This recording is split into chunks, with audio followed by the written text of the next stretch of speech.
Good evening, good afternoon, everybody. This is your girl, Jodi, with Whispers ASMR. And tonight, I want to welcome you back to my channel, or welcome you to my channel for the first time.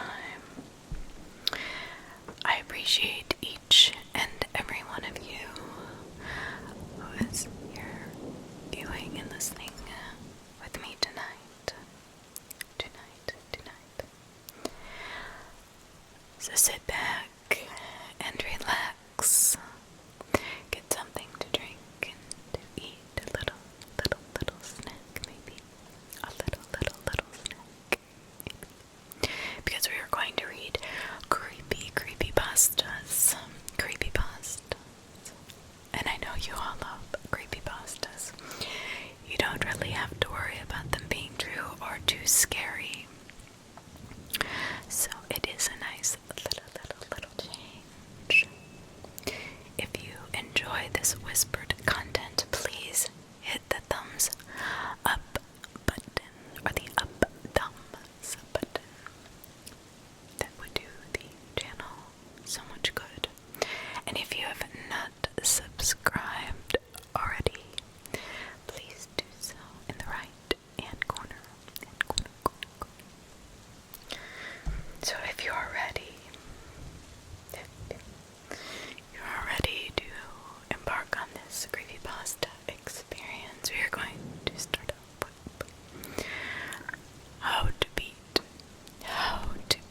the Sandman, written by Red Nova Tyrant. Now, of course, these creepypasta stories are not my own, so I will be putting the author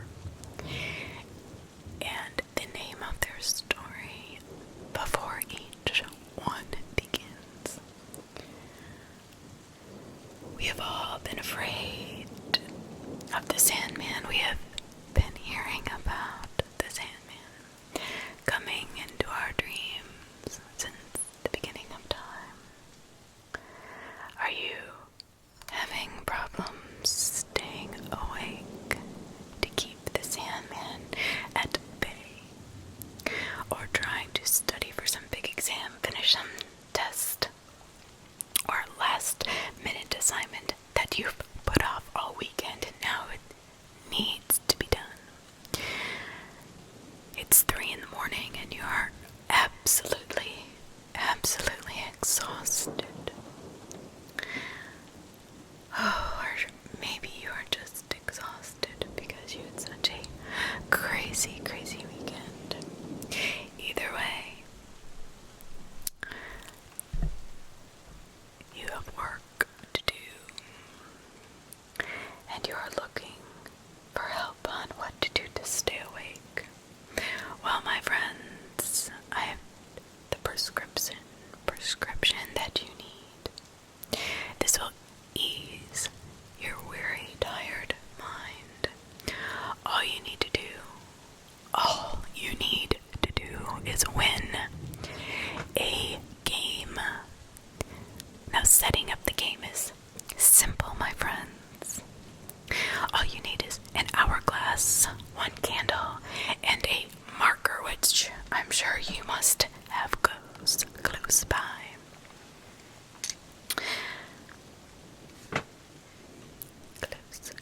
Close by. But one thing I want to make absolutely clear is you need an hourglass. And I'm not talking about those rinky-dink little plastic hourglasses that you pick up at the dollar store. I mean a real hourglass, 1 hour made of glass. Before playing the game, you need to test your hourglass to make sure that it takes an absolute exact amount of time, which is 1 hour, or slight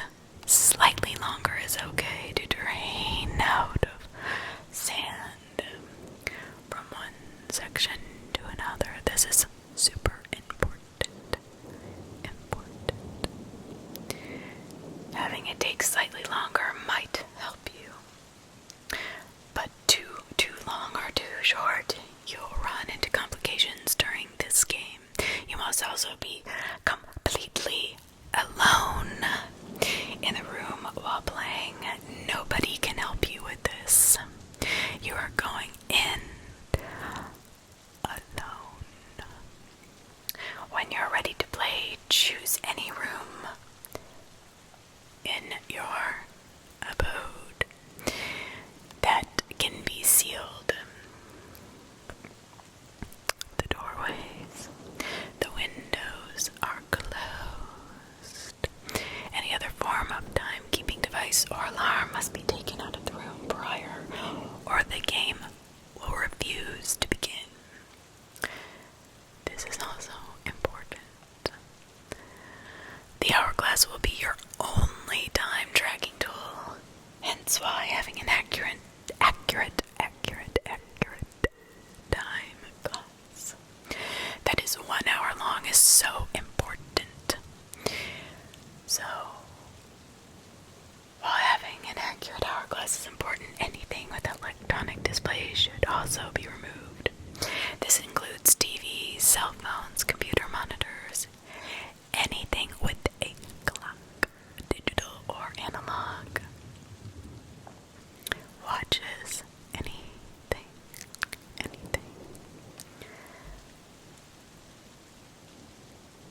So, if you leave any of these devices in the room during the game, you will be at a massive disadvantage, I promise you. You may begin at 8 p.m. Be sure that the room is sealed. Draw the curtains to block out any outside lights. Then draw a simplistic hourglass shape on the back of your hands. That's right. Make sure to remember, well, which one of your hands it was, since you will most likely be in the dark, the pitch dark for this entire game. Take a candle and light it, then turn off the lights. Sit down on the floor with the 3, 1, 2,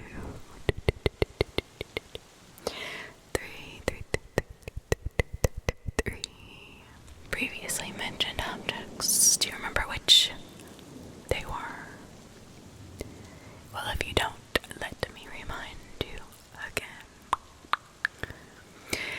1 hourglass, a candle, and a marker. That is all you are going to need. And something to light the candle with. So go ahead and light your candle. And turn off the lights. Sit down on the floor with these objects, which have been clearly defined. You're going to flip the hourglass so the sand begins to fall into an empty half. An empty half. The only source of light should be your candle for now. Now, this is where we begin. At a decent pitch voice, yell, I am not tired and I refuse to sleep. I refuse to go to sleep. Close your eyes to the count of 10. Open them again. Open them again.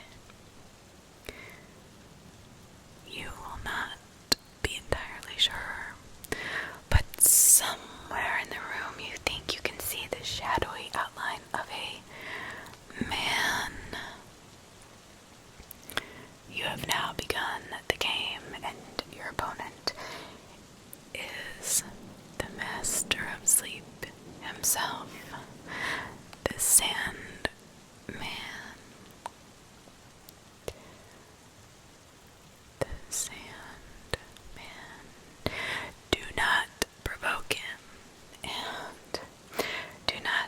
speak to him either. Do you understand me? Do you understand? Make sure you do not speak. Do not speak to him or provoke him. You will be sorry if you do. You have challenged him and in a way insulted him about what he does the best at putting people to sleep. You've insulted his profession, his only means of being here. He is pissed because you've done this, so he is not in the good of mood, to say the least. But here comes the game. Your task is to stay awake as long as you possibly can. Possibly can. A maximum of 8 hours, which will take you to 4 a.m. Every hour you must flip the hourglass to reset and keep the game going. Each time you flip that hourglass, you may take the marker and draw a tally mark on your arm. The specifics of which arm you mark will be explained in a bit. Don't think you can just flip the hourglass 8 times really quickly or just draw 8 lines on your arm. The hour needs to pass in order for the magic to happen. If you fail to flip the hourglass before the very last grain of sand falls, or should you succumb to sleep, you lose. During this time, the Sandman will be deploying as many tricks as possible to get you to fall asleep at any time.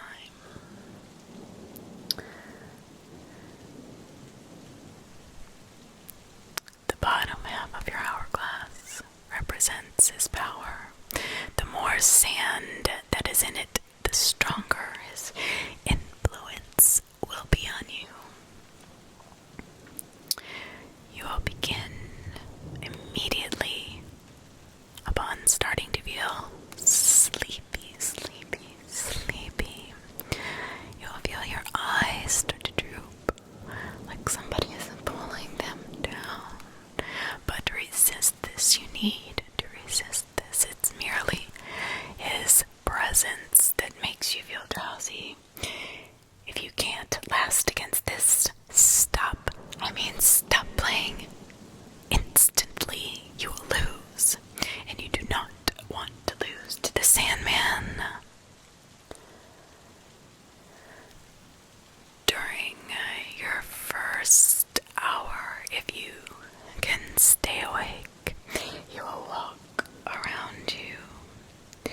He won't touch you or speak to you. Don't worry, even if you try to talk to this being, which is something you should avoid at all costs, because there will be no response, I promise you. Don't move from your spot to approach him.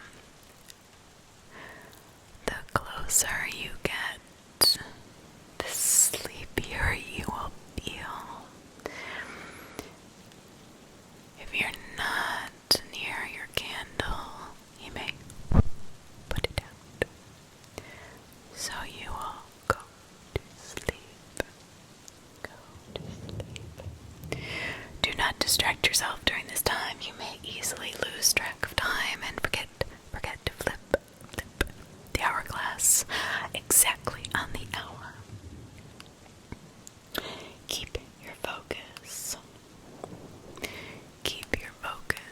The Sandman can also skew your perception of how much time has passed. This is why your focus is so important. It can affect the hourglass that you see, but not the actual hourglass itself. So focus. this is your best chance of winning. Now, if you decide you want to leave the room, don't do it. You will find the doors are locked. Windows reveal nothing but an unyielding darkness as far as the eye can see. You are in a timeless piece of the universe that doesn't really exist except when you conjure it up. If you have passed the first tower, consider yourself one of the lucky ones. This Sandman will probably scoff or laugh or make some gesture that he is still planning on beating you. For you have 7 hours left, my sleepy player. His bag of tricks will get bigger. He sees that you're going to be more difficult to put to sleep. But trust me when I say he's got lots of ways to lure you into the arms of sleepiness. The sounds of music boxes and harps may be heard at first from a faraway distance, barely audible to the human ear, but it will affect your ability to stay awake. Slowly you'll grow to a level that would be audible and comforting you to sleep. Resist this urge to close your eyes and listen. Do not listen to the beautiful sounds emanating from the harp. Your body will grow weary, tired as you approach hour 2 or 3, depending on how the Sandman is feeling this specific night. Yes, you may be one of the lucky ones that get off easy, or you may be one of the unfortunate ones that do not.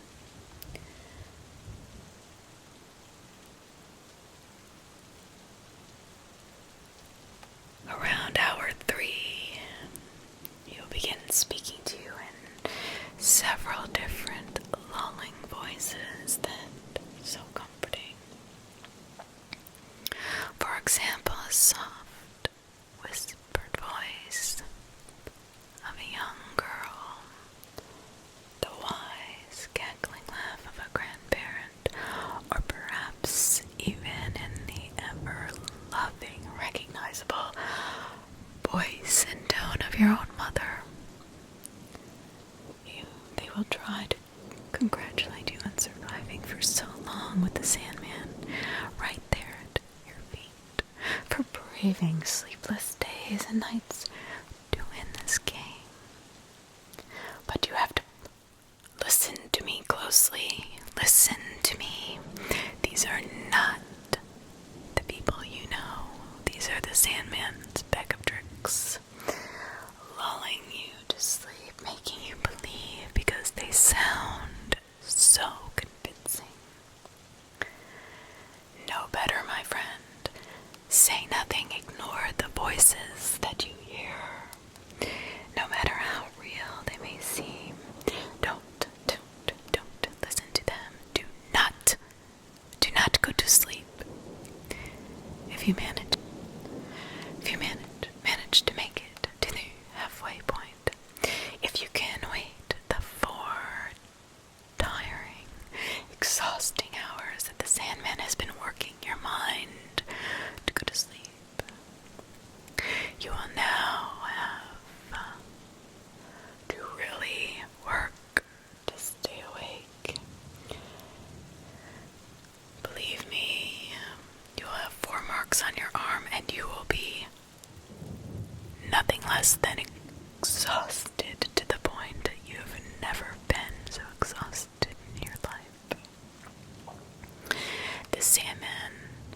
will be enraged at your ability to stay awake and heed his tricks. He will begin to manipulate your environment even more and start using new tactics to get you to sleep. I mean, tactics. Oh, he will try to attack. Hallucinations will start to occur in your mind. In front of you, you will see horrifying images of the dead hanging from the ceiling, flashed by a spotlight of unknown origin. The room may start to close in and stretch out, to close in again and stretch out. A whisper in your ear, in your ear, in your ear will turn you into a shouting in your face from a source that is invisible to you. You're already weakened and sleep deprived. Your remaining energy will be drained in bursts from his terrors. You may have sudden adrenaline rushes. Yeah, but the Sandman is more clever than that, my friend. He will time them so that you cannot just survive to the next hour by simply being stressed and anxious. Oh no. He will wait until your emotional state has fallen just another level, when your adrenaline has exhausted your body even more. And then bam, bam, bam, bam, bam. The two rotted feet dangling in front of your face. And my friend, you can scream all you want. Nobody can hear you. You can beg for him to stop, but this will only use up more of your ability to stay awake. It's just going to exhaust you. The 6-hour mark is now. If you're lucky, then turned over. Hallucinations will shift between horrifying images of the death, dying, decaying, and morbid to comforting and loving and sweet.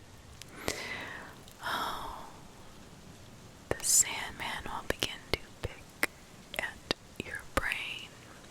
You will figure out what your worst fears are, what your nightmares are made of, causing you to come into a cold sweat. Yes, the ones that wake you up or you're sweating profusely, or maybe even screaming out the night terrors of your youth. Others will coax you towards slumber, claiming that you've put up with enough and that you deserve your rest. You deserve to close those beautiful blue eyes of yours and go to sleep. Yes, lay your heavy head on a pillow made from the softest of fur and the most gentle silk ever made. Oh, the harps and music boxes will start to overload your senses and your mind. Your hearing will start to change. In your state right now of complete exhaustion, you may desperately welcome the simple chance to fall asleep. But snap out of it. You have been watching the hourglass. Have you? Have you been watching it? I'm telling you, listen to me. You do not want to lose this game. Make sure his terrors, the Sandman's terrors, are not distracting you. Watch that hourglass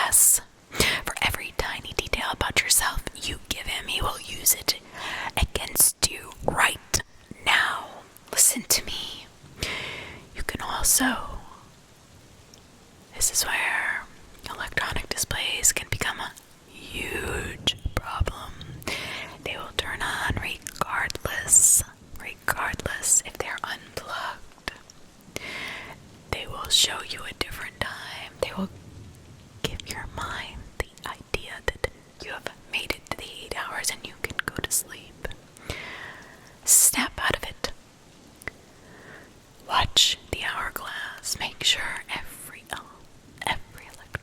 electronic display has been removed before.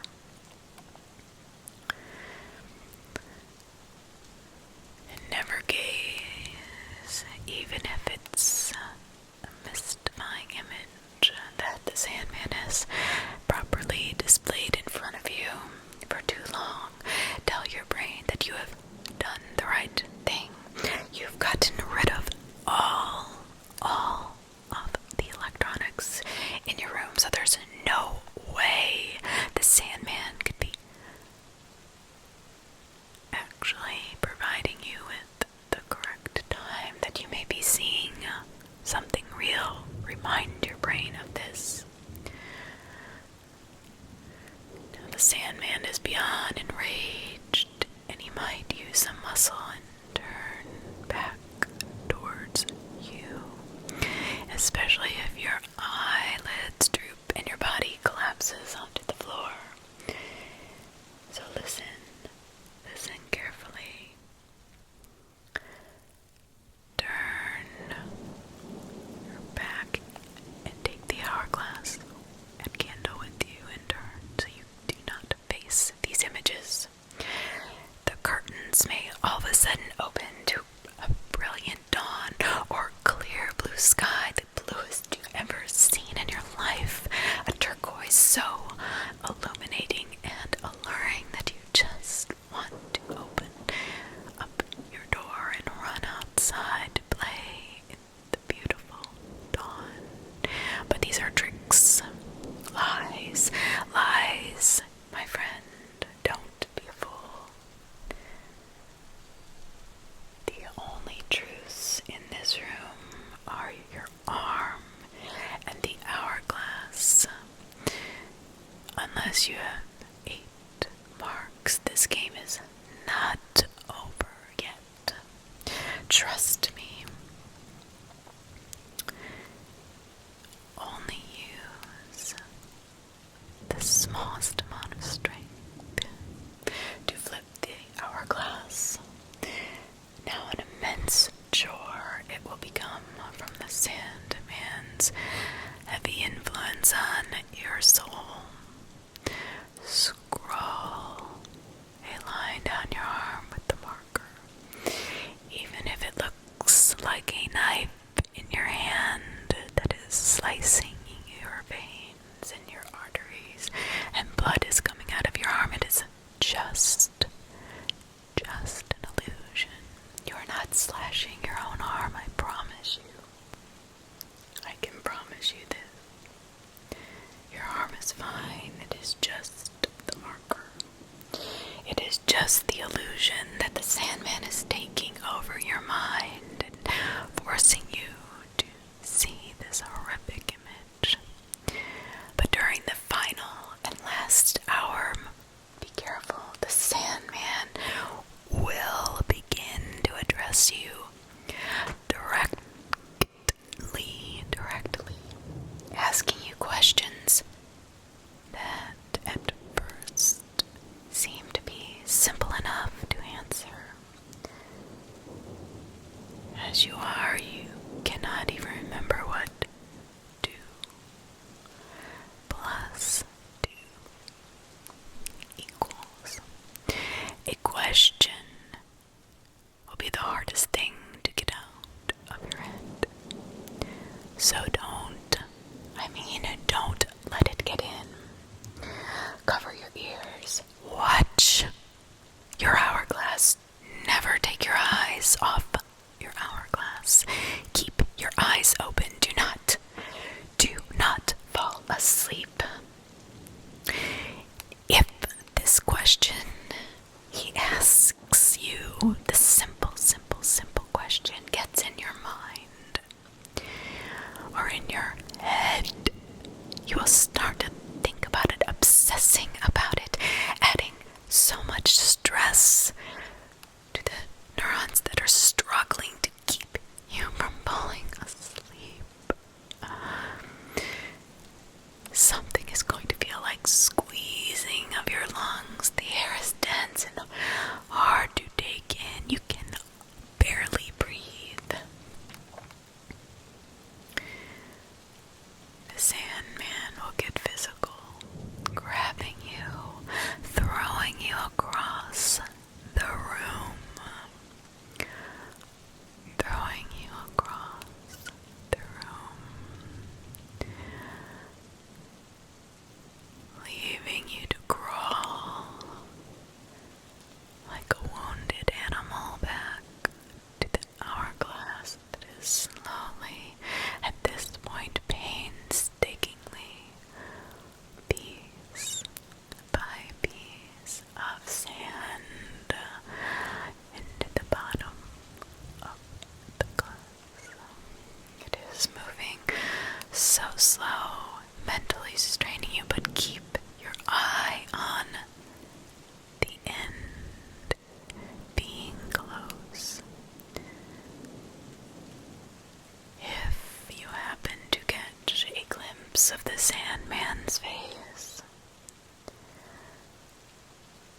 it will be enough of a nightmare to haunt you for the rest of your eyes, but keep your eyes from shutting, because you will never open them again. No disguisable facial features. You will have two bloody eyes, the lids torn from the sockets, endlessly staring at you through your soul, through your being. My friend, do not quit. Do not quit at this point. But if you cannot take it anymore at any point before the 8th hour is completed, you need to take the hourglass and break it with all of your might into as many pieces as you can. Both sections must be broken in the tiniest pieces for the game to end. For your sake, I hope it is made of glass like I asked you to get in the beginning,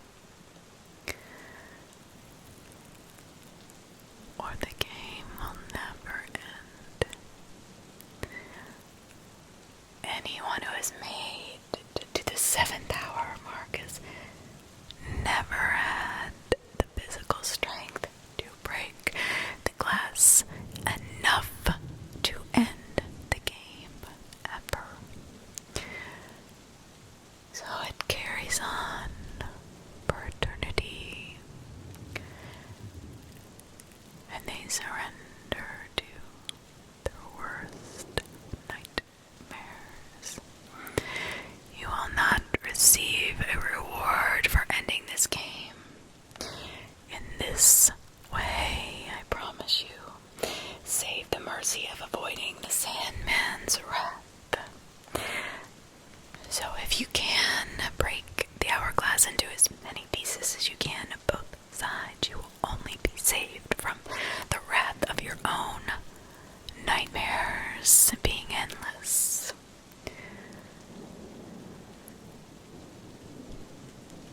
So if you make it to the 8th hour, the very last piece of sand falls and you have not fallen asleep, you do not have to flip the hourglass again. Simply make the 8th mark on your arm and close your eyes.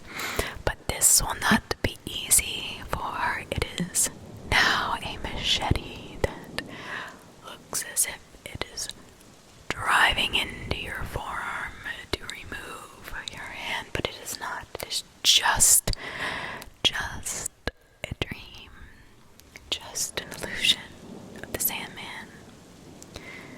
However,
once you've fully recovered, you will be able to stay awake for an extra hour for each tally on your marked arm. So depending on how you normally sleep, this may mean you only need a little cat nap, or maybe an hour or two. However, for some, you will have to lie down again. Sure, you will have the ability to do so if you want to. You can even still dream, but there will never be any weariness ever again in your life.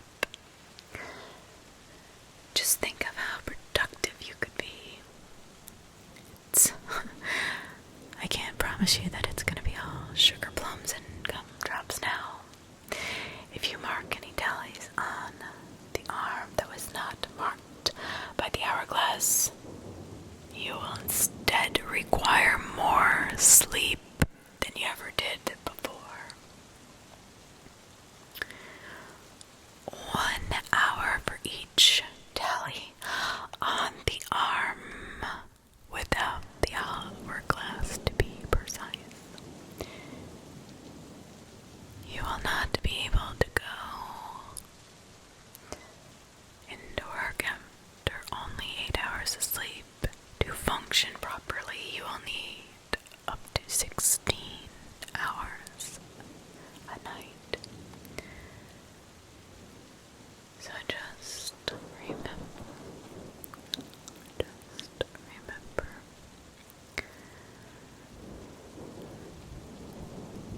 Be careful, pay attention.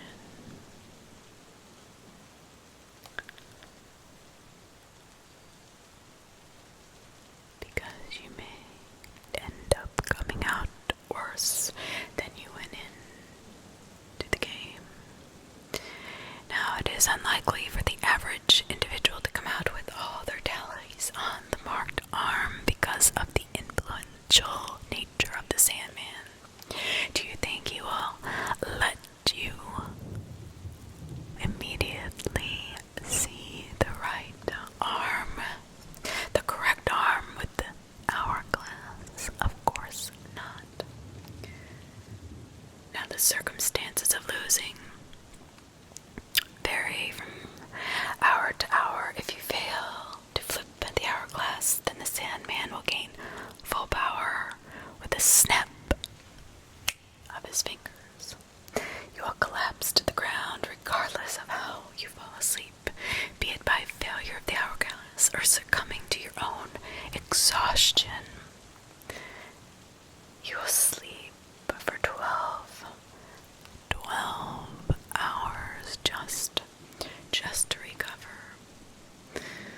But it won't be the best sleep you've ever had. It will be the worst.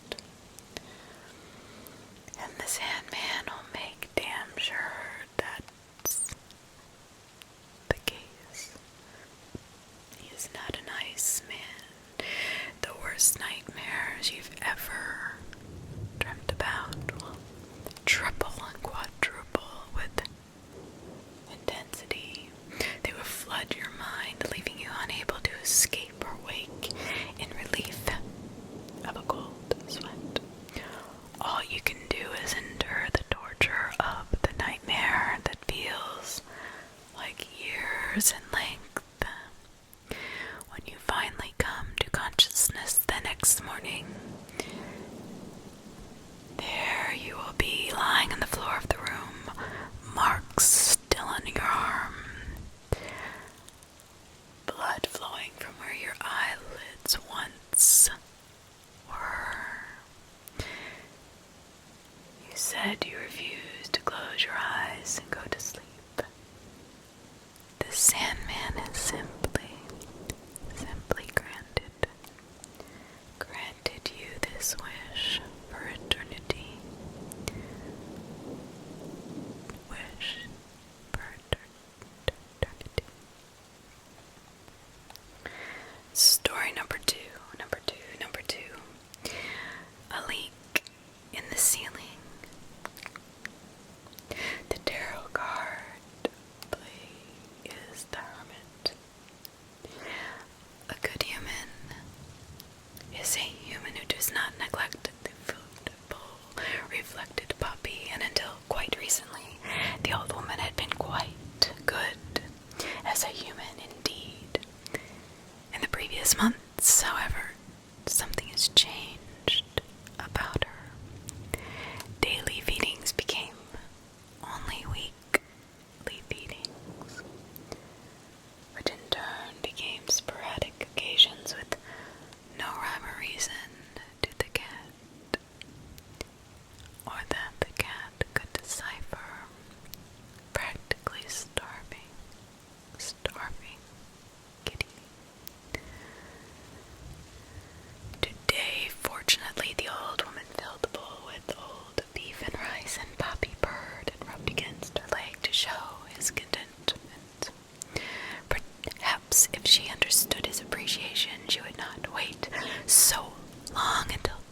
many years, so many, he felt a sort of renewed companionship with every meal she periodically fed to him. But most importantly, he preferred fresh human food to the state of the stale meat he scavenged on his own. He watched in amazement as the old woman buttered around the table aimlessly and wondered what a human thought about all day long and how she could possibly forget him, her loyal cat. The old woman rose, noticed a cup on the table. She frowned. About half filled with the water, the cup sat near the table's corner. She could not recall in her mind placing it there. Michael had doubtlessly left it out. He always was forgetting things around the house. She picked up the cup and placed it gingerly in the sink. She lifted the oil lamp to guide her way in the dark, and she slowly paced down the hallway. Her hip gave her a throbbing pain today, and she wished she could see a doctor. As she powered through her discomfort, she nearly stepped on Poppy the cat, shooing him away with the side of her foot, scurrying off into the shadows. Eventually she found the pantry. She sought out and grabbed a can of beans from the upper shelf, one of the few cans remaining, carrying the one can in her hand and the lamp in the other. She returned to the kitchen. Rose noticed some water on the table as she set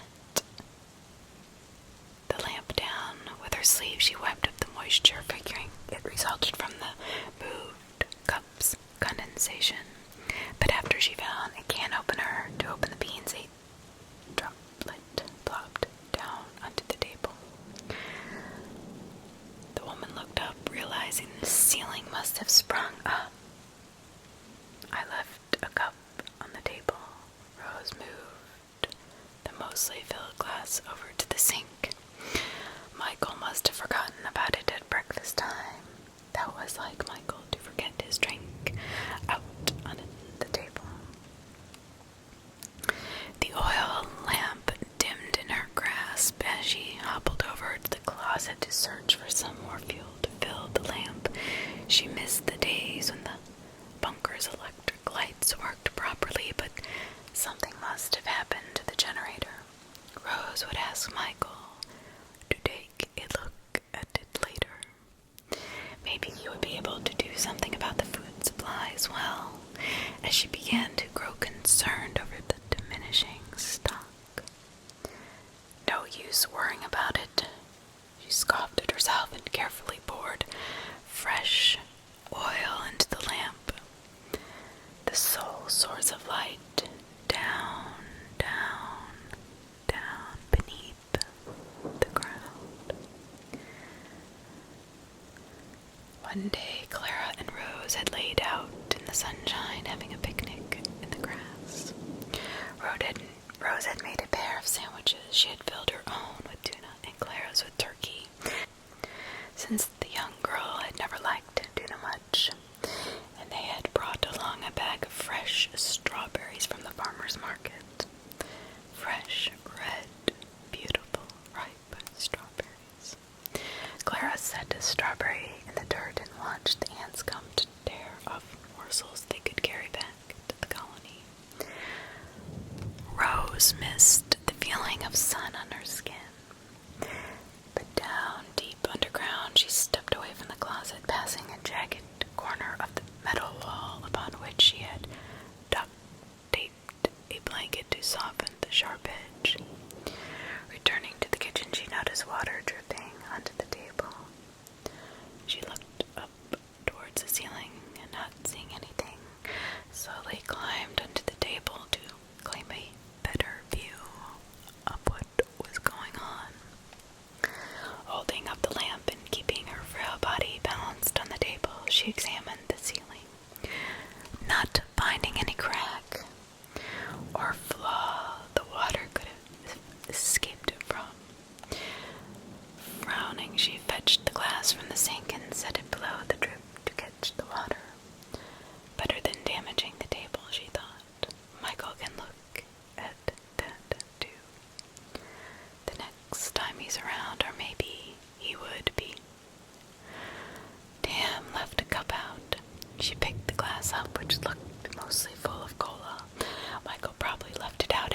lunchtime. That was like Michael, you know. To forget his drink out on the table after lunch. She dumped the contents down the drain and left the glass face down in the sink. Poppy, Poppy, Poppy meowed. Rose practically jumped out of her skin, not expecting to see the skinny black cat watching her from the darkness. His eyes glowed golden in the lamplight, and he looked a bit like Maxine had. When Rose brought Maxine to the bunker so long ago, she had no idea of the litter of kittens that would soon follow. Cut off from the outside world, Maxine's descendants had grown inbred and sickly, and old Poppy remained. He meowed again. I fed you this morning. Don't be so bushy. The cat looked bitter and crawled off, disappearing into one of the thin vents.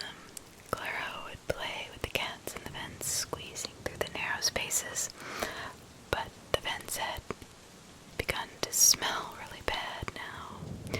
When Clara came over next time, she probably wouldn't like to play there, even if Poppy didn't seem to mind the odor. Rose would ask Michael to take a look once he had time.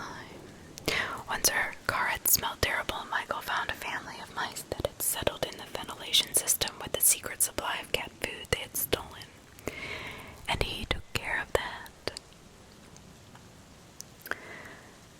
She thought to herself, generally, Michael could fix almost anything, although he never got the bunker clock ticking again. In the early years of their marriage, he would hide out in the garage working on engines and small appliances for some extra cash. He didn't treat her very well in those days, generally neglecting her and disappearing for days at a time. Still young and clueless, Rose thought all husbands behaved that way, but his behavior eventually wore her down all the same. She called her sister one night, packed her things, and left for the bus station. On the bus ride to school, Rose sat in the back seat with the other school children as the vehicle rattled down the dirt road. A girl named Paulina made fun of her, but Rose could not remember what she looked like. Embarrassed, Rose tried to ignore the bully. She drew in her notebook instead, sketching a castle in wonderful colors. Poppy meowed once more. I just fed you. Don't go trying to trick me like that. Returning to the kitchen, she noticed a thin pool of dark liquid on the table, dripping down from the ceiling. Rose again climbed up on the table and noticed a layer of mildew that leaked steadily. After digging around for a towel, she scaled the table again despite her aged hip and, doing there, she moved the cold cup of coffee off the table. Rose again frowned. She frowned, thinking about Michael leaving his cup of coffee years ago, because he had told her they ran out of coffee. He must have found some more, silly man, leaving his drink out after breakfast. As she moved the cup to the sink, she scrunched up her nose. What smells so bad? Rose went downstairs to the lower level of the bunker. Stopping by the patch of soft dirt in the corner of the room. Originally, Michael had planned to dig out that soft patch and had spent weeks tearing up the concrete floor with a metal length of pipe.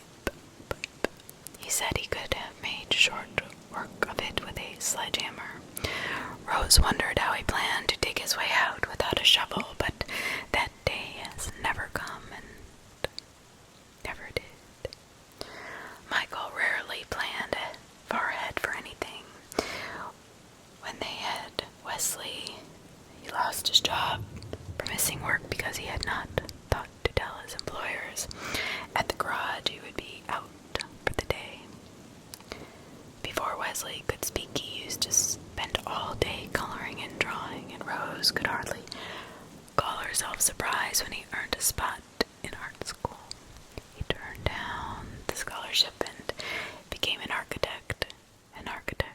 Instead on Michael's behest, although Rose always thought their boy would have lived happier as an artist. Wesley seemed pleased with his decision, however, met a beautiful girl at the university. They had a daughter of their own not too long after Clara. Every Tuesday and Thursday, Rose and Michael watched Clara during the summer while her parents worked. What day is today? Rose hoped Clara would come by tomorrow. The analog clock read 2:15, as it had for an unknowable stretch of time. With no way of discerning day from night, Rose simply slept when she grew tired and ate when she got hungry. She had long since lost track of the calendar. Michael had initially scratched tallies down in a notebook somewhere, but eventually that grew more disheartening than helpful. They gave the pages to Clara so she could sketch to entertain herself. Holding her lamp ahead, she strolled to the bathroom. She had passed by the sharp corner of the wall that she had taped a blanket over to cushion. The pipes rattled when she flushed the toilet, and the water had a rusty red tinge to it. Ignoring the sight as she washed her hands in the small sink, the sound of running water echoing through the spacious bunker. Living like this for however many years came with an indescribable loneliness. Rose rarely remembered. She was alone anyway, so it did not matter much. But a moment of clarity came to her then, and she stared into the dark emptiness of the bunker.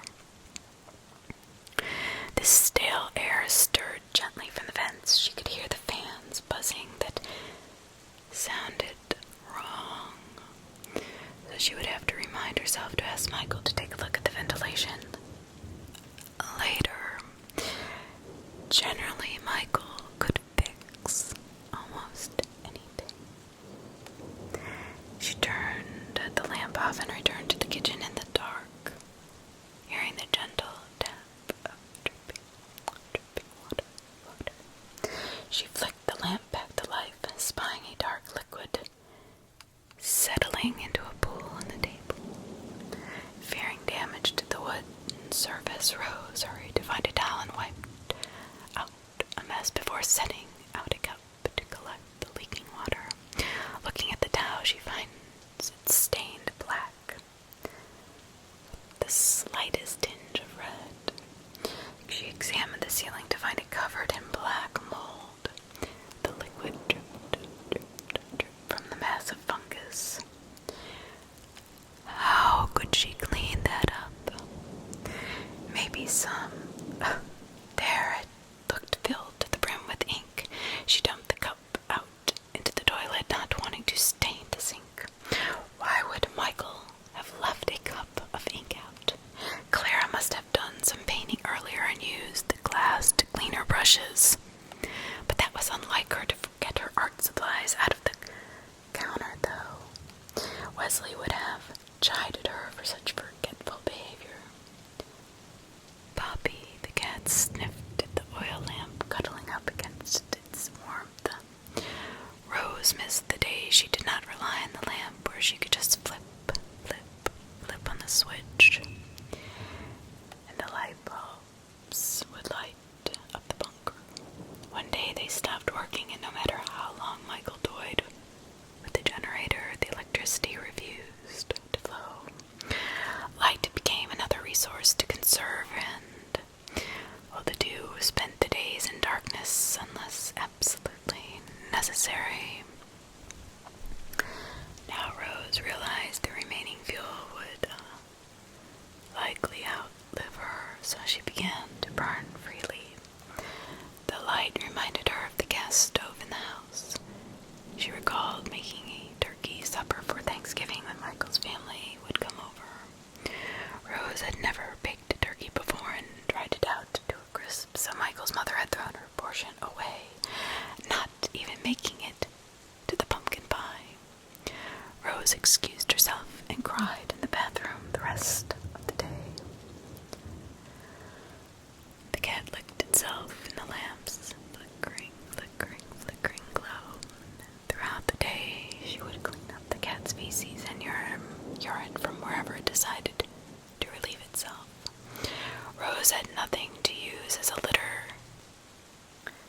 down in the bunker,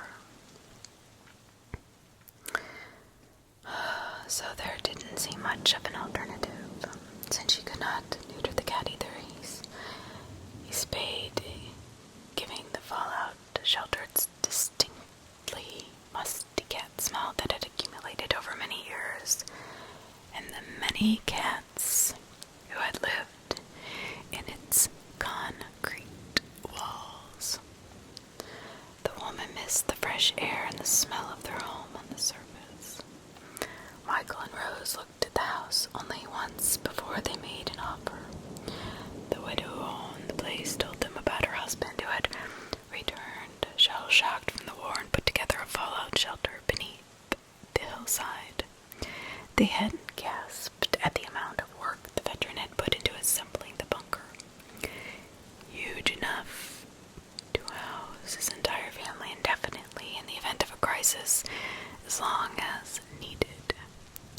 Rose remembered Michael checking out the bunker after they moved in and how he returned to her awestruck by the scale of the underground shelter's mass. Despite its size, the bunker began to feel small by the second day below ground. At times it became terrifyingly cramped, and with Rose, Michael, Clara, and Maxine all shut away, they constantly found themselves stepping on each other's toes. This smell of human odor overtook the small space.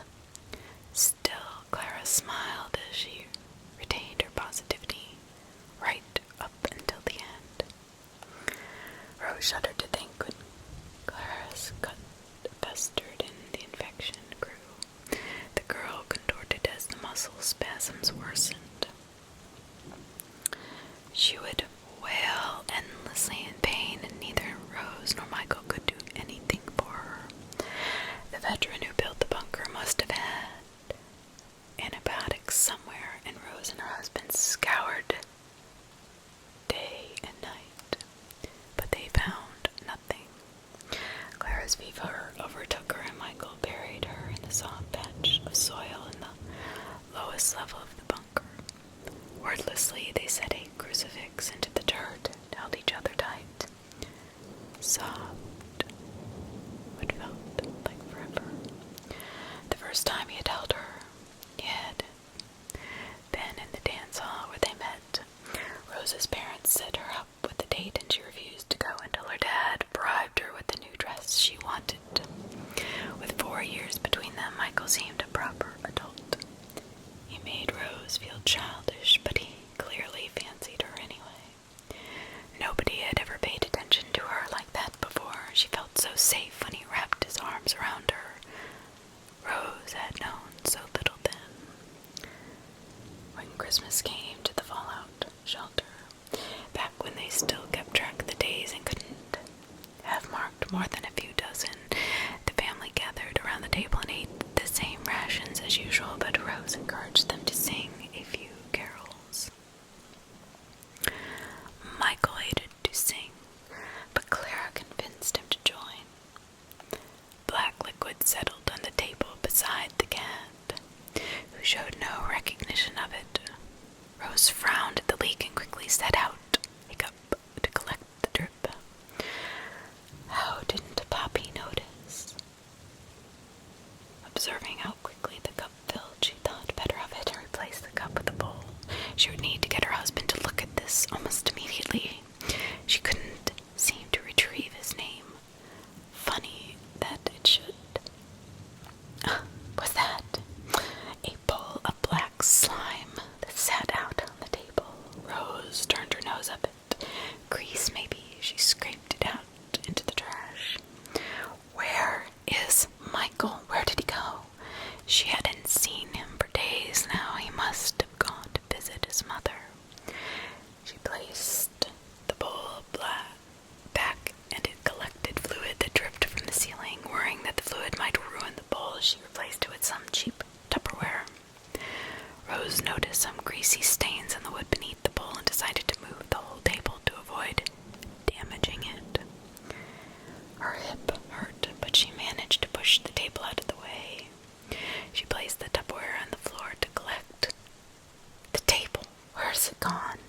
No, Rose noticed the table pushed to the other side of the kitchen and frowned. Why would Michael have moved the table? She almost tripped on the Tupperware container in the center of the floor, and she set down the lamp to see its pitch black contents.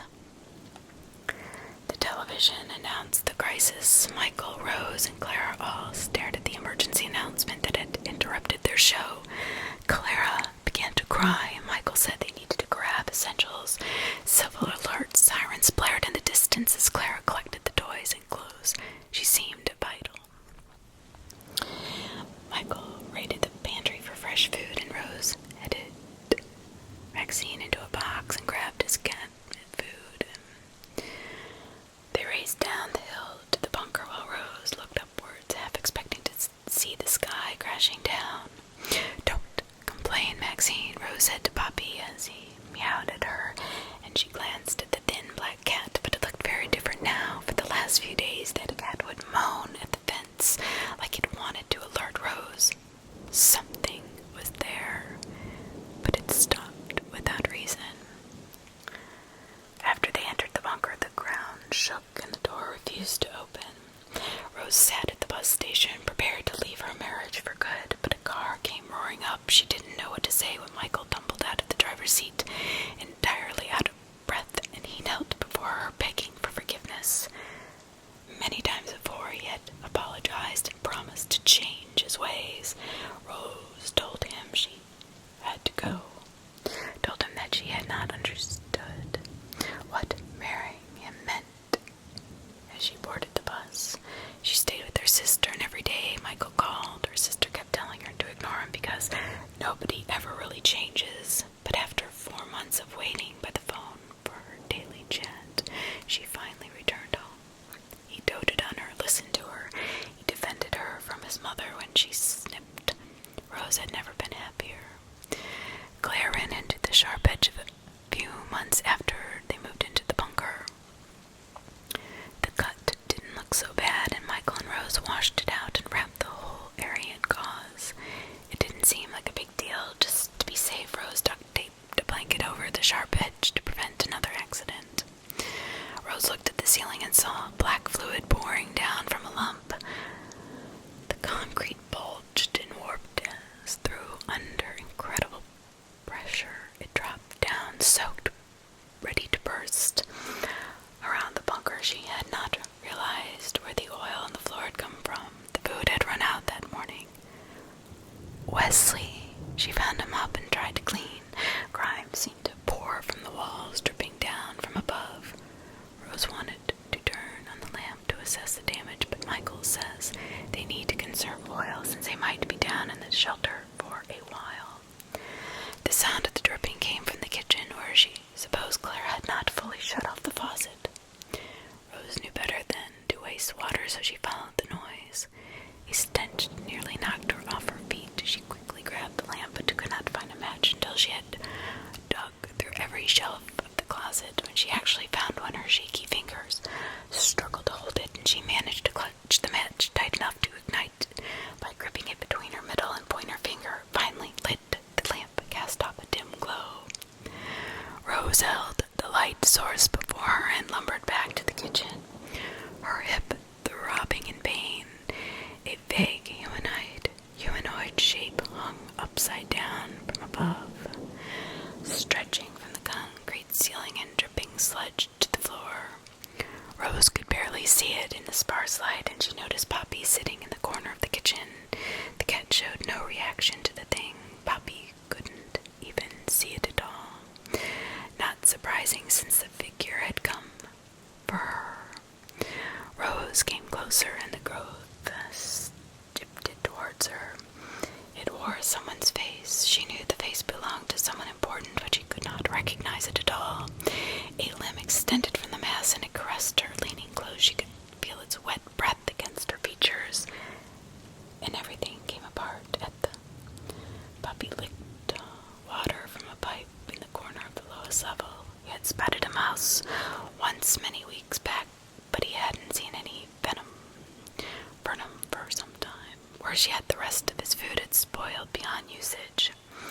A hunger gnawed at the cat. Puppy visited the human. He stopped by occasionally to check up on her, but she sat in the corner of the kitchen, entirely immobile. He rubbed up against her leg, but she refused to acknowledge him. Typical. Hopping up on her lap, he pressed into her, missing the day she would make light. He tried biting her, but she still did not react. Poppy wondered what had happened to the good human who used to feed him so diligently. The cat licked itself. No matter, he could still find use for her.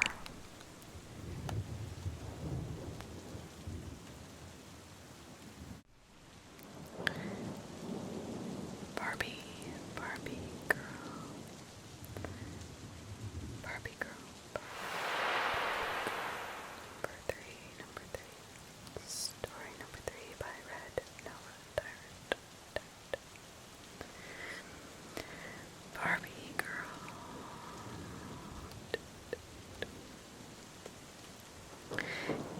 Kelly Royale was the woman of my dreams. Her flawless pale skin captivated every guy in my grade. At the sight of her image, they would just fall to the floor. Just mentioning her name brought on ravings from each of us in the locker room, bragging on about how much we would bone her if given the chance. Alas, it was just another dream of your typical hormonal high school boy. To actually meet a celebrity like her was highly unlikely, even if she had grown up in our hometown. I wasn't really into her music. Pop wasn't exactly within my realm of taste, but with Kelly, I indulged in her angelic voice and sexy movements on camera. Her baby blue eyes stood out from the camera. The makeup and blush and her strawberry blonde hair trickled down her perfect shoulders. Each new glamour shot and music video only made me more delighted to see her. Now, don't get me wrong, I'm not a stalker type. Let's just make that clear. Every guy has their ideal woman, and she filled the bill to a T for my perfect woman. When she won the title of Venus of the Year, I was even more ecstatic. Kelly Royale had a following, sure, but with this she'd be pushed into the spotlight even more, which meant I would get to see her around more and more. And see her I did. Playboy with their last dying breath managed to bring her on for a couple of photos. I'm sure I wasn't the only guy in my grade to pop a few boners, though I was not degraded enough to be looking at her in class. I mean, come on, I wasn't that big of a degenerate. But when I did see her, I was enraptured, captivated. That same bright hair, perfect breasts, slim legs, and those arousing eyes.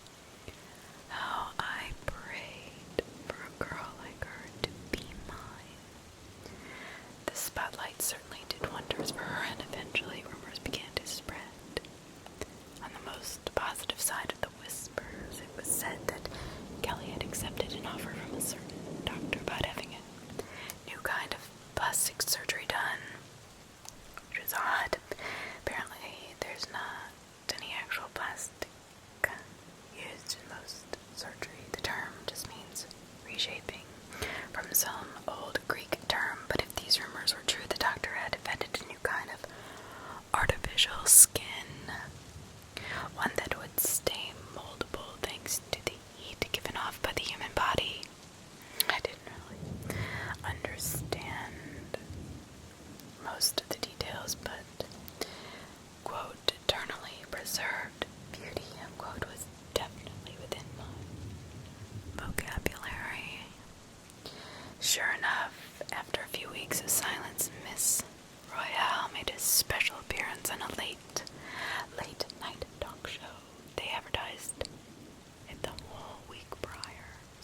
made damn sure to stay up and see my queen. She had somehow become even more perfect. The outfit she wore was barely allowed on live TV. Kelly explained she wanted to show off as much of the surgery's effects as she could and was not holding anything back, for sure. The audience roared and cheered, whistled, and yelled. I had to keep my own voice down as do not alert my parents to what I was watching at what hour. When Robert, the show host, asked her about the procedure, Kelly just smiled and held a delicate finger to her lips. She said she couldn't really talk about it in depth, other than a few scant facts. The host was allowed to touch her forearm, and he reported that it felt like the smoothest skin on earth. Then Kelly shocked everyone. Nearly every inch of her skin had been replaced. There were murmurs in the crowd for a moment, and I swallowed. Slightly, my imagination had gotten quite good from, well, practice, but in that moment all I could see was Kelly lying on a surgical table, muscles exposed and blood flowing off the edges in multiple places. Twitching in pain, her eyes stared up at me, pleading for help. Snapped back to reality as Kelly reassured everyone that she was totally fine and the procedure was completely painless. That she could just live as comfortably as before. The host even joked that she was the world's first living Barbie doll. This worked well to comfort all watching the show, but I thought that behind those blue eyes she contained a well of deep sadness for something else. When I asked the other guys at school the next day, one of them suggested that one of the more sinister rumors might have been true. Apparently, there were reports floating around that a few guys had committed suicide over not being able to be with her. Comparisons were being thrown around with that Bjork stalker from a few years back, but there was no evidence directly indicating that Kelly Royale was the reason they took their lives. Oh, well, regardless, you can imagine my utter shock seeing her on my way home one day from school. She's just standing there, gawking at the building. Her forlorn gaze and bitten lip told me she was extremely upset, that I probably should not bother the celebrity, but this was Kelly Royale, my idol, the one person I wanted to meet more than anyone else in the world. Miss Summers, are you okay? It's the only thing I could think of to say between stutters. No response, continuing to stare at the school. Zombie. I decided to take a risk. I reached forward for her arm and tugged softly. Her skin truly was divine. I had never felt something so incredibly soft that was not fur. If it would have been so weird, I wished to hold her hand for days on end, enjoying the texture of her palm's embrace. I tried to memorize the feeling for personal uses. Later. For the first time, her eyes terrified me. They were wide and horrific, piercing through my own and delivering a strange terror to my heart. She looked deathly afraid, but whether of me or something else I could not tell. Their bloodshot nature spoke at length of her lack of sleep. She almost seemed to gasp for breath. Miss Royale, I stammered again, trying to break her free of the trance. Finally, her 1,000-yard stare ended, and she began to take notice of me. Oh, sorry, my apologies. Do you go here? She pointed at my bag on my shoulder, and I nodded yes. I see. You know, a lot has changed since I used to go here. She trailed off, biting her lip again before giving me a smile. You called me Miss Royale. I take it you're a fan. I tried to hide the blush, but it was impossible. I nodded quickly.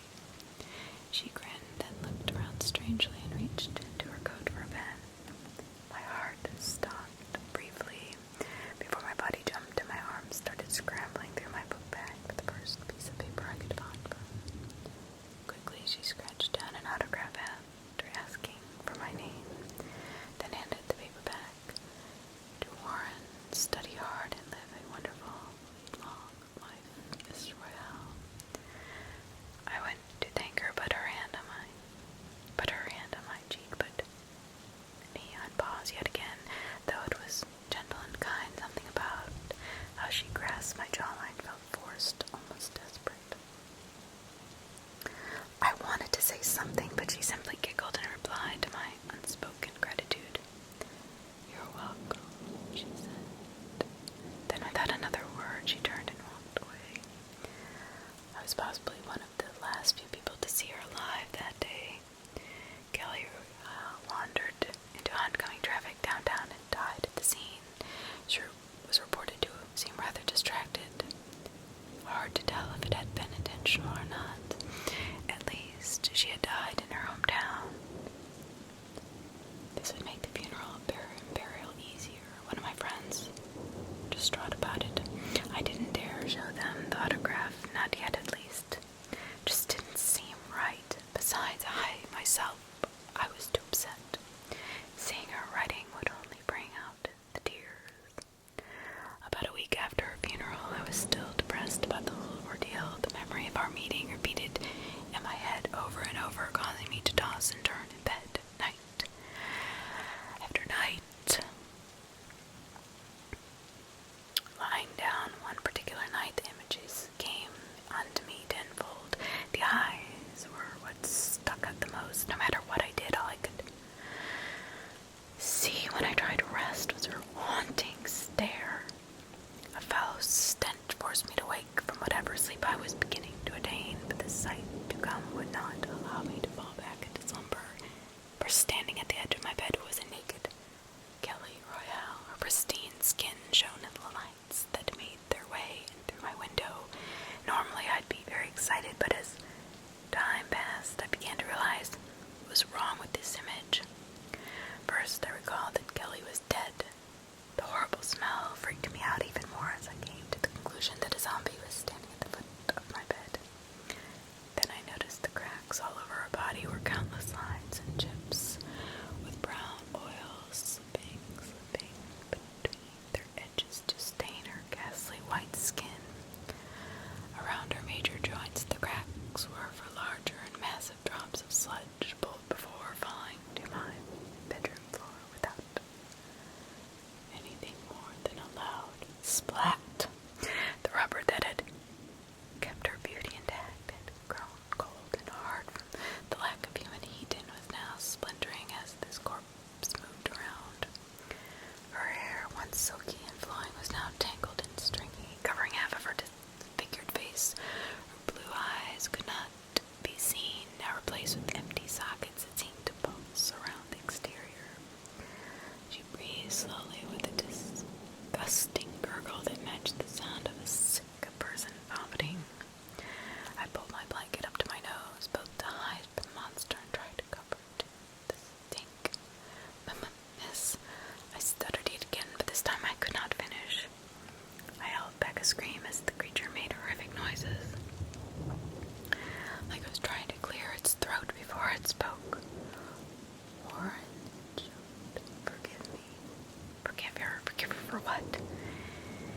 He sent me back. I brushed those boys off. I didn't know my ignorance would make them. Oh God, please forgive me. Kelly's corpse moaned and wailed. Her hands slowly drifted over her body. I could hear her side of her stomach crack and pop.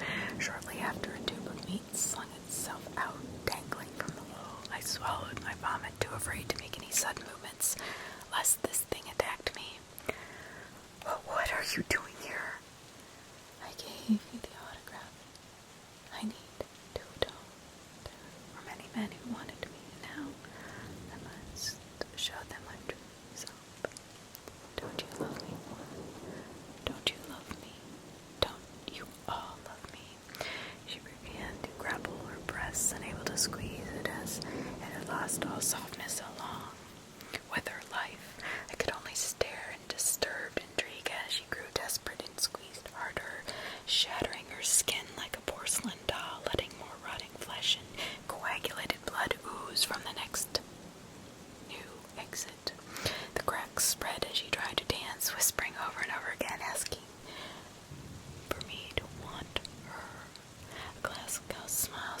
resulted in her jaw dropping to the floor, quite literally leaving her undead tongue swinging in the open. I began to crawl into the bed. I could not hold myself back any longer. I screamed and kicked for her to get off me, but she would not retreat. The smell, oh God, the smell grew stronger, and it clung to my hands as I slapped and punched her repeatedly.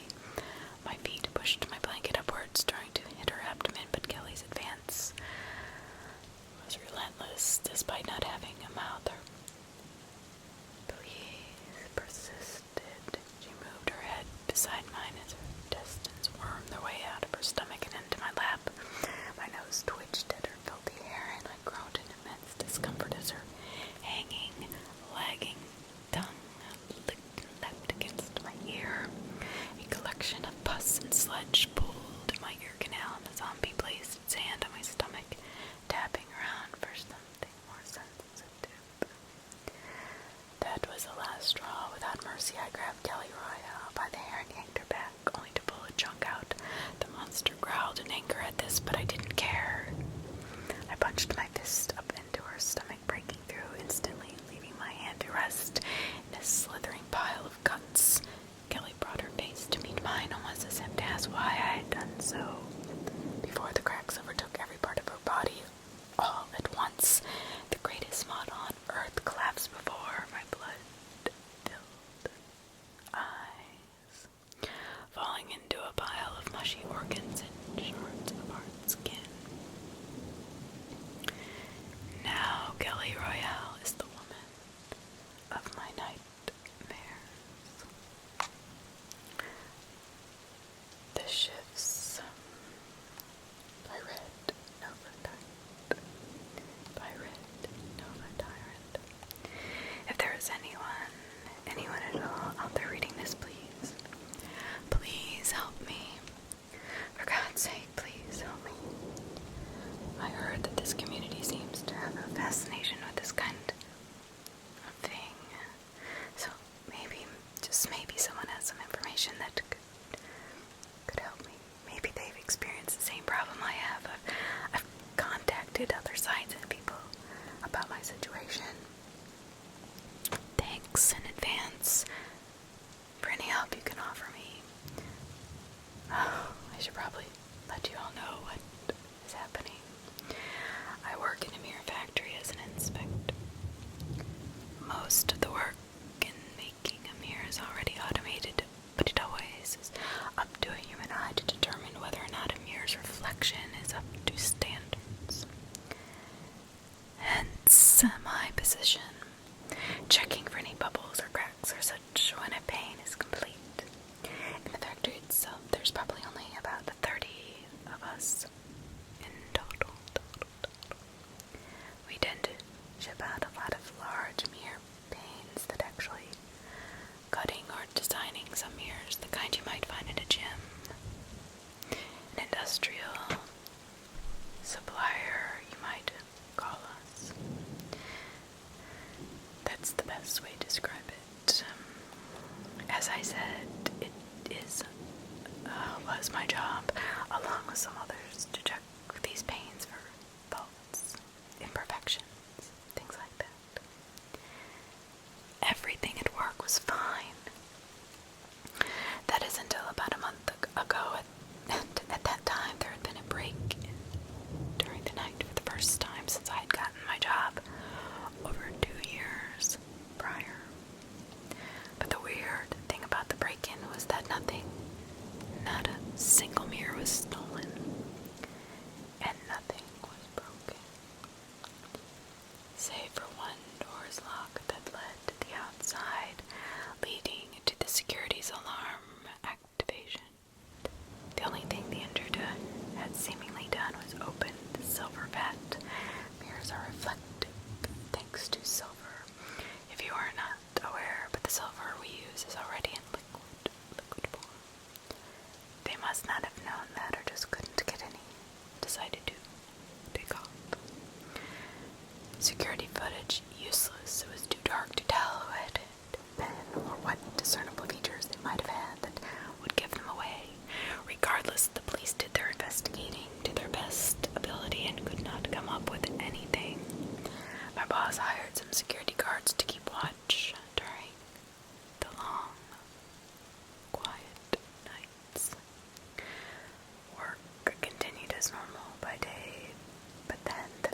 next night there was another break-in.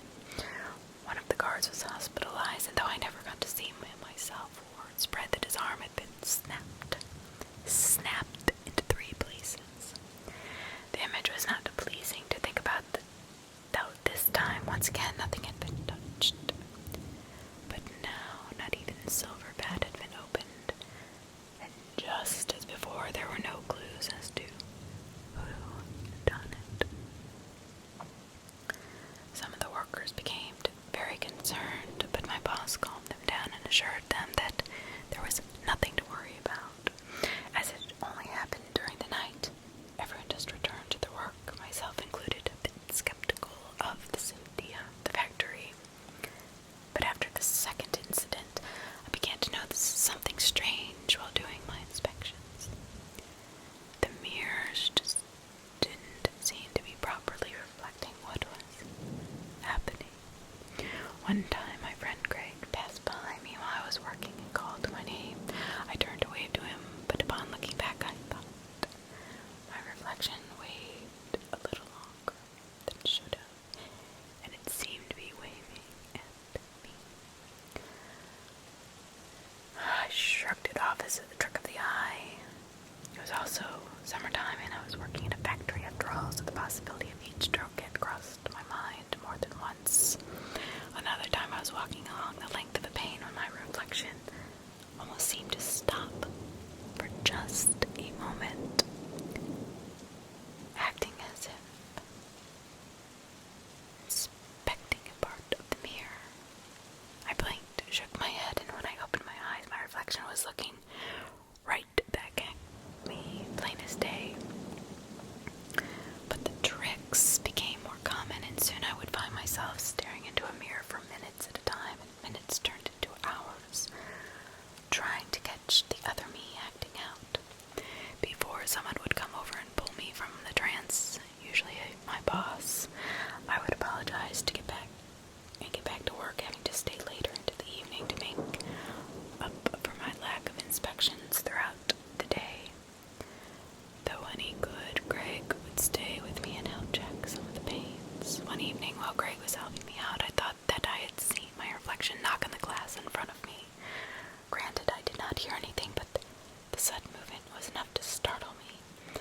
I shouted, and in an act of pure frightened instinct, punched the pane. Needless to say, the whole thing shattered. Greg ran over and helped me wrap my bleeding hand and sat down. "What is going on?" he said. "You just stand there staring into the mirrors now. Is there something wrong with your pains? Do they feel weird or something? Should we get someone to look at the machines?" No, I shook my head.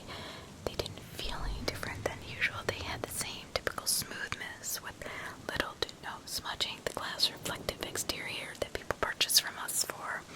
I debated on whether or not I should tell him about my hallucinations, but decided against it out of fear of losing my job. Greg was a friend, but he'd report my unhealthy mental state in a heartbeat. I told him I wished the lack of sleep, and we cleaned up my mess. But it got bad. I began to lose sleep for real, not just as I had lied to Greg about. I lived alone, so there was no one waiting for me to comfort me, to hold me, to tell me I was just imagining this. The thoughts of whether or not what I had seen was real kept me up into the early hours of the morning. At any time I closed my eyes, the scene of my reflection knocking on the mirror would wake me. Only now, in my dreams, there was a dull sound at the first knocking on the glass. Work became so difficult to get through. The inconsistency occurred more often, or at least appeared that way to me. Sometimes things happened that I knew were not right, like my reflection being on the opposite end of the pane before coming back, only after a blink. Or perhaps the time that my reflection actually walked, as I said it, walked down the length of the mirror to reach me. I passed out after that instant. Other times were just my own fault, and these were arguably more frightening. Sometimes I'd be holding a cup of coffee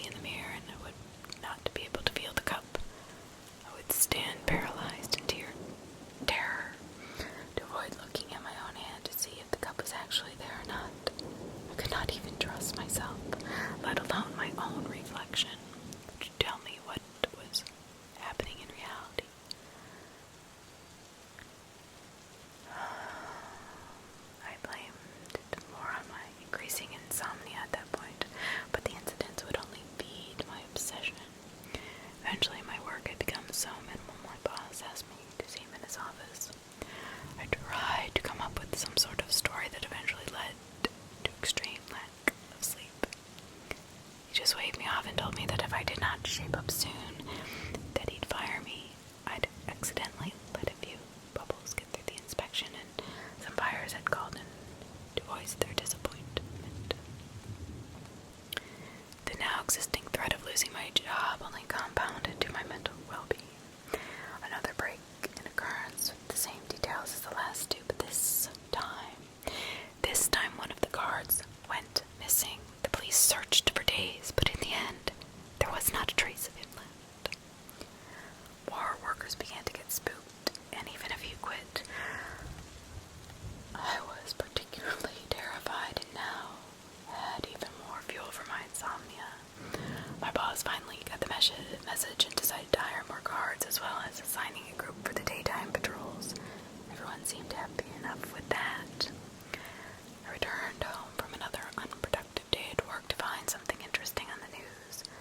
Apparently, a suspect had been turned in regarding the first break-in at the factory. It turned out that it had been a teenage boy and his two friends who initially entered the factory, supposedly just out of curiosity, which meant clearly they were up to no good. The two other boys had decided against breaking in at that moment, but the third went through with the plan and snuck inside. The boys then explained that after their friend returned, he seemed different, very different. His behavior was more exaggerated than how he usually acted. Last night, the boy apparently attacked his friends, and after they had subdued him, they called the police. The third boy was still under interrogation and would not answer a thing. I had no idea what could have possibly caused this boy to change in such a manner so quickly. After all, my behavior changed over the course of a couple of days, not minutes. I shrugged it off in another sleepless night. Days later, just 2 weeks after all of this strangeness started, there was a scream during work hours that pulled me out of my usual trance. It was in my area of the factory. I rushed over to find the source of the scream. Another co-worker of mine, Julianne. She was pointing at something to which I turned and tried not to scream myself. Greg was dead, sprawled over a work table with his neck cut open and broken pieces of mirror scattered all around him, floating in a pool of his own blood. The police returned, probably getting quite used to the place, and began asking questions. None of the guards or any in the factory had seen anything, but they had immediately responded to Juliana's scream. Makes sense, as a group of inspectors were off in one corner of the factory, and none of us were particularly easy to see without coming right over to talk to us due to the mirrors' reflections in the factory's machinery. We were all given time off until the investigation had completed. I'd hoped I'd be able to make up for lost sleep, but of course, I didn't sleep awake. In fact, the images of Greg's corpse had burned into my mind, and every time I so much as blinked, there he was, his glazed over eyes rolling towards the back of his head, the torn skin and muscles of his neck standing out in my memory. Since I could not sleep, I tried to get my mind off the weird things in my life by filling the time with gaming, mostly shooters. They were mindless and easy to play and acted as a great stress reliever, especially when you could mow down an entire enemy of team of noobs. Now I'm getting sidetracked. Greg's death was eventually ruled as a suicide, seeing as how no one else was witness to a suspect. And the broken mirror suggested the tool that Greg used, but Greg was usually a very chipper, kind person. He never gave off the vibe that he would off himself, especially like that. Then, when my paranoia had finally reached its peak, a new idea, an insane idea, dawned on me. What if there was someone on the other side? What if Greg had been killed by his own reflection? I began doing research on the idea of alternate dimensions being accessible through mirrors, but all I got back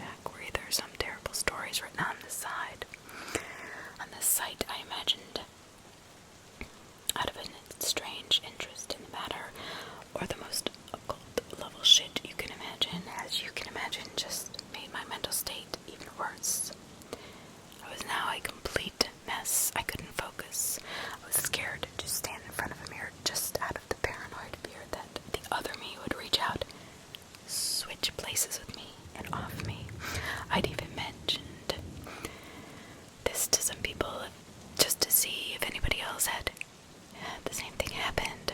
I'd even removed all the mirrors in my own home, either putting them in the trash or put those fixed into the building, smashing them. Rumors began spreading about me. Whispers that I was having some kind of psychotic breakdown emerged. Mirrors were barely coming out inspected from my station, and eventually I got fired. Disheartened, I went home and turned on the TV to try to relax, as if I was cursed to be haunted by strange occurrences.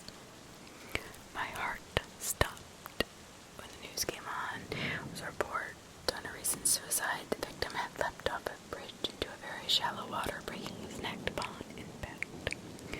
They claimed that no one had ID'd the body yet to put upon, showing an image of the corpse. I took a sharp, deep breath. It was Greg. I immediately went into a frenzy. This couldn't be possible. Greg's already dead. He died in the factory. It was a suicide, so why was the news reporting he had jumped off a bridge? The mirror theory made its way back into the spotlight. To me, a crazy, paranoid mess of a man.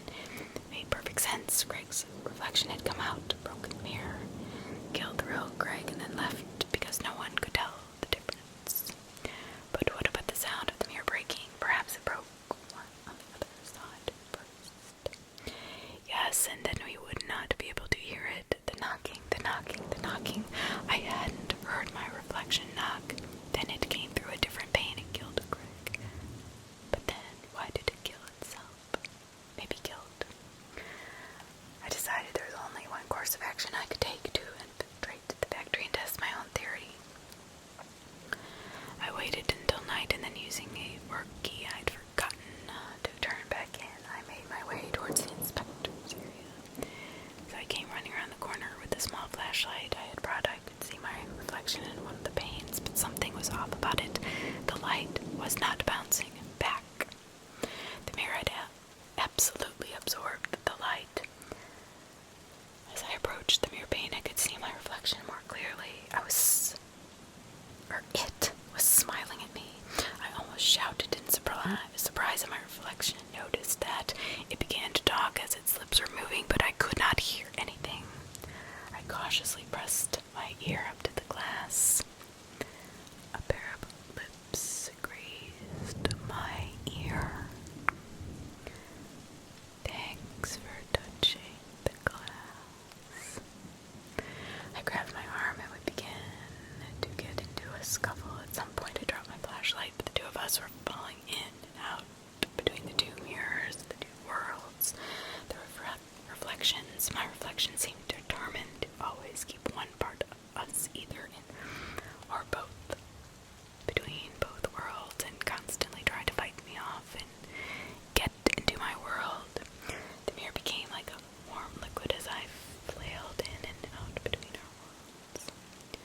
As the fight continued, I grew more and more infuriated. Rage boiled inside of me. All the stress, the paranoia, my grief for Greg, compounded into one raging outburst. I took my copycat by the head and began slamming it into the cement floor. He stopped moving after the third hit. It felt good to let out all of that. Breathing heavily, I threw him over to his side and then scrambled for the flashlight on my side. I then threw the flashlight at the mirror. It shattered on impact, and I immediately got up and made my escape as guards rushed to the scene. When I got home, I rushed to bed and hid under my covers, squeezing my eyes as tight shut as they could go. Eventually, I fell asleep, and it was the first good sleep I had had in weeks. I was awoken by the ringing of my phone. I groaned, then moved over and reached for it on the night table. I answered crockily. Hey, Trevor, do you hear about the factory yet? The deepest chill slivered down my spine.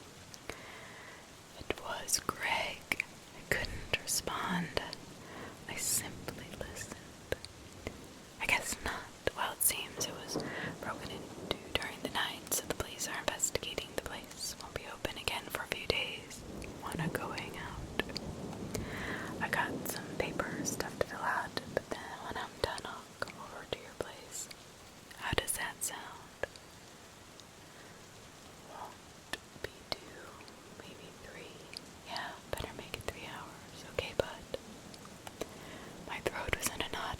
should swallow. Okay, see you soon. I hung up, then sat in bed holding my head, the realization sinking in. I made a mistake. I made a terrible, terrible, irreversible mistake. Not long after, I realized something else. There was more than just one other side. They were all break-ins. The guards passing nears at night, they didn't know. And then their copies came out, and they broke out at the factory. I wandered around my house for a while trying to come to terms with what was happening. You know, how people joke about people breaking into their homes and replacing everything with the exact replica of itself. I got that feeling from everything. It was so uncomfortable and upsetting, as if I were trying to pretend that someone else's house was in fact my own. I grew furious once again and smashed a vase off the kitchen counter. It shattered, but it didn't feel right. I screamed savagely, grabbed a chair, smashed it around off the walls and floors. The wood splintered, but it didn't feel right. I ran the sinks until they overflowed, the water running across the floor and wetting my feet didn't feel right. Ripping open the fridge and scarfing down as much of my favorite foods as I had didn't feel right. Eventually my legs gave out and I slumped to the floor, holding my face, tears falling from my eyes. Whether I was laughing or sobbing, I couldn't tell. It just felt good to destroy something. Eventually, once I had calmed down enough to think somewhat rationally, I tried to figure out how I'd get back. That's when I remembered all of you on the internet, turned on my computer, and began writing this. With what, we've come full circle, and now you know my story. But you see, as I was writing this, reliving these memories of a madman, I began to think, maybe being on your side isn't so bad. After all, they're not really my friends and family. They're all just copies. All of you are nothing but copies. I'm still feeling a little stressed out too. Maybe I'll have some fun on this side. Fun that I could never have on the other side, the real side, the alive side. Maybe that's why the copies were coming through the mirror. They realized the truth as well. They realized that through the looking glass, there wasn't a white rabbit or talking caterpillars or a red-neck queen of hearts. There were 7 billion lives, 7 billion copies, which they could play with however they pleased. So no need to send me links on how to get back to my world or any of that nonsense. Just consider this a message, a warning. I have to go now. Greg will be over any minute, and this time he's going to stay